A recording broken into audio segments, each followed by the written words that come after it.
À venir dans un instant.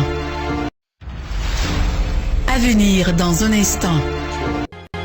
Exode chapitre 17. Lis-moi d'abord le verset 1.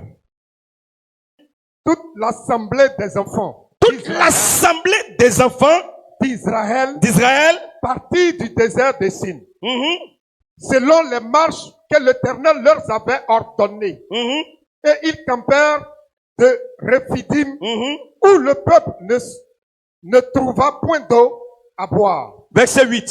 Au verset 8. Amalek vint combattre Israël à Rephidim. Au verset 9. Alors, Moïse dit à Josué, choisis-nous des hommes, sors et combat Amalek. Demain, je me tiendrai sur le sommet de la colline, la verge de Dieu dans ma main. Le verset 10.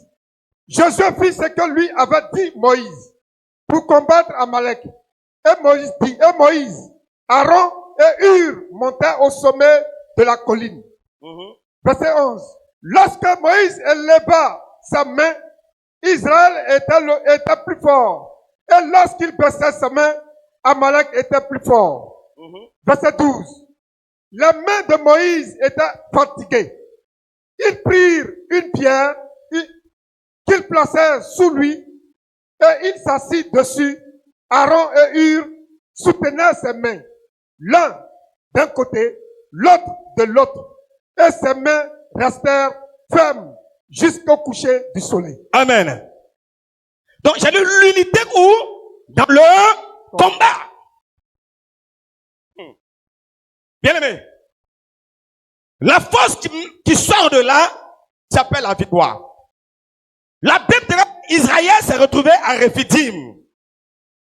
Et lorsque Israël s'est retrouvé à Rephidim, la Bible enseigne qu'il y a un peuple qu'on appelle Amalek. Et Amalek est venu pour combattre le peuple de Dieu. Quelqu'un me dit ce matin? Si tu me suis, dis-moi amen. Amen. Alors la Bible déclare que Dieu dit à Moïse, prends des hommes et descends dans la vallée. Josué est descendu. Et Josué était dans la vallée et Josué combattait avec l'épée. Moïse a pris sa verge et Moïse est monté sur la montagne. La Bible déclare que lorsque Moïse lève sa main, le peuple, toi, lorsque la main de Moïse faiblit, Amalek remporte la victoire. Quand Moïse lève sa main, le peuple remporte la victoire. Quand la main de Moïse s'affaiblit, Amalek. Donc, Israël gagne. Amalek gagne. Quand la main de Moïse est forte, Israël gagne. Quand Moïse commence à être faible, Amalek gagne. Or, quand Moïse se réveille de son sommeil, qu'il lève la main, Israël commence à gagner, gagne. Quand Moïse commence à se sentir affaibli, Amalek gagne. Donc, c'était une victoire, gagner, perdu, gagner, perdu, gagner, perdu. Mais souvent, il y a des familles qui sont comme cela. C'est que on gagne aujourd'hui, on perd demain. On gagne aujourd'hui, on perd demain. On gagne aujourd'hui, on perd demain. Donc, une victoire en dents de scie. Une victoire qui n'est pas constante. La Bible déclare que deux hommes, Aaron et qui? Et Hur, ont dit quoi? Ils ont dit non. L'avantage doit être de notre côté. À un moment donné, comme Moïse ne pouvait plus, Moïse a pris des briques. Et puis Moïse a mis ses doigts dessus comme cela. À un moment donné, Amalek commence à remporter la victoire. Amalek, quand Moïse est fortifié, quand il lève la main, tu attends dans le camp de Dieu. Oh! Mais dès que la main de Moïse, c'est les nerfs, quand la main de Moïse commence à s'affaiblir, tu attends dans le domaine d'Amalek. Oh! Bien aimé, ça ne doit pas être ainsi. Hur et Aaron, on dit, qu'est-ce que nous allons faire? Hur se présente. Il prend la main gauche de Moïse. Il attend sa main pour que sa main soit arrêtée. Aaron se présente. Aaron prend la main droite de Moïse pour que sa main soit arrêtée. Et du coup, la main de Moïse était devenue ferme. Parce que quand il doit descendre, c'est ça. Quand il doit descendre, Aaron, c'est ça. Donc c'est comme cela. Et Josué étant dans la vallée, il ratissait. il ratissait, il ratissait, il ratissait. Quand Josué va déposer l'épée, il n'y a plus d'ennemi devant eux. Bien aimé, dites-moi ici qui a gagné. C'est pas Moïse, c'est pas Josué, c'est Hugues. C'est Hugues, n'est-ce pas? C'est Aaron. Non, dis-moi que c'est Aaron. Dis-moi que non, c'est Josué. Parce que c'était lui qui était sur le terrain. Dis-moi que non, c'est Moïse. Voyez, c'est lui qui levait la main. Bien aimé, c'est un combat d'unité. C'est un combat d'unité. Le combat d'unité est un combat qui engendre la victoire. Premièrement, l'unité. Bien aimé, où j'ai prié d'accord engendre quoi? Les résultats de toute possibilité. Je révise pour toi. Donc, la prière d'accord engendre les résultats de toute possibilité. Il faut m'écouter. Si toi et moi, maman et moi, ça attrape la main, on dit cette année-là, les sorciers, on va les tuer. Elle dit amen de tout son cœur. Moi aussi, dis amen de tout mon cœur. Et puis on commence. 31 va pas arriver, et puis on va l'annoncer des nouvelles. Vous comprenez? Le problème qui fait qu'on prie, on transpire, et puis je prêche, je transpire. Non, je ne devais pas parler beaucoup. 2 minutes et puis tu as déjà compris. C'est parce que bien aimé, souvent on n'arrive pas à se comprendre. Mais quand on se comprend, même quand je regarde dans tes yeux, tu sais ce que je dis. C'est pas les sages ne tuent pas dans leur affaire. Moi, yo, quand l'autre a parlé, l'autre a compris. Quand il a fait comme cela, là, il a compris. Mais quand bien aimé, on n'est pas d'accord, c'est là on dit que je comprends pas. Mais, tu dis quoi? Je comprends pas. Vous parlez, non, je comprends pas. Et puis, on m'a donné, mais là, tout le monde a déjà entendu le secret.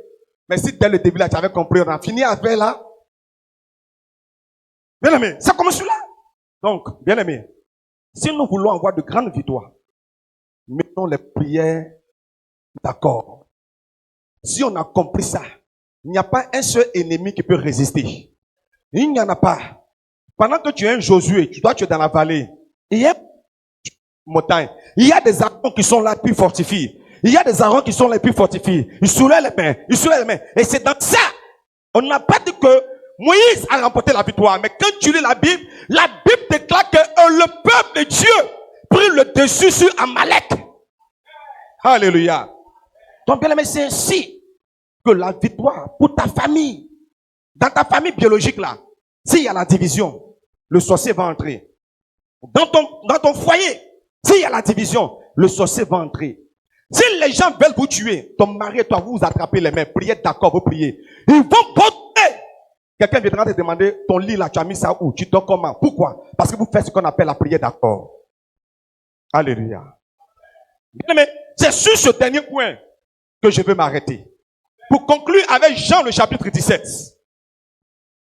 Le verset 20 et le verset 22. Donc, ce matin, je t'ai donné 3 choses que l'unité peut apporter. Est-ce que ça va? 3 choses que l'unité peut apporter. Vous demandez une chose quelconque. 2. On a dit que quand il y a l'unité, pour construire, c'est facile. Côte à côte, côte à côte, côte à côte, côte à côte. Moi, je ne suis pas menuisier, il y a ce que je sais faire. L'autre qui a ce qu'il sait faire pour lui, je fais pour moi, l'autre fait pour lui, l'autre fait. Et au moment où on va s'en rendre compte qu'on a fini. En 52 jours, ils ont réalisé l'irréalisable. Marie, il y avait des ennemis en face d'eux, mais ils ont réalisé en 52 jours. 3e, bien aimé, c'est l'unité dans le combat. L'unité dans le combat. Allons-y, le dernier verset. Jean 17, le verset 20. Ce n'est pas pour eux seulement que je prie, mais encore pour ceux qui croiront en moi par leurs paroles. Verset 21.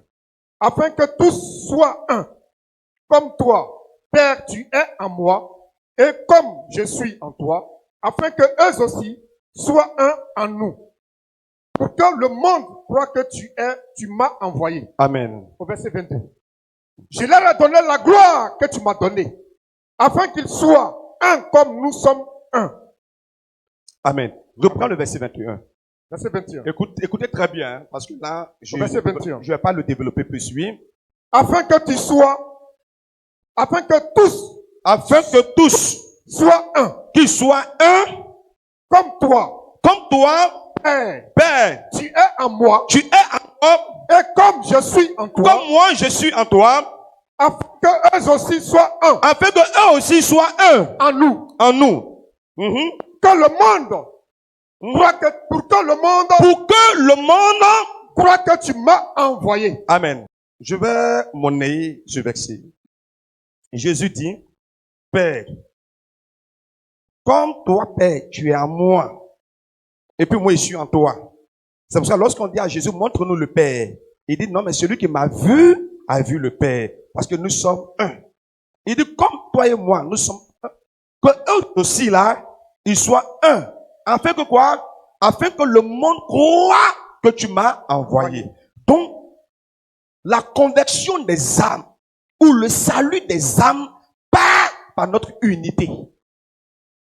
Vous comprenez? Donc, si nous sommes divisés, aucune évangélisation ne va porter. Parce que le païen qui part, c'est pas des chrétiens qui sont en train de se critiquer là. C'est pas des chrétiens qui sont en train de faire par là. C'est pas deux chrétiens qui sont en train de faire ça. L'autre est de réveil, l'autre est de Pentecôte, l'autre est d'Assemblée de Dieu, l'autre est de temps. C'est pas eux qui sont en train de se bagarrer. Ou ils sont de la même communauté, ils sont en train de se bagarrer. Jésus dit, pour que le monde croit que Dieu qui m'a envoyé, pour que le païen croit que Dieu a envoyé Jésus, pour que l'anémiste croit que Dieu a envoyé Jésus, pour que le rosicrucien croit que Dieu a envoyé le Jésus, toi et moi, nous devons être un. C'est notre unité qui convertit des âmes à Dieu. Que Dieu nous bénisse et que la main du Seigneur soit dans la vie de chacun de nous.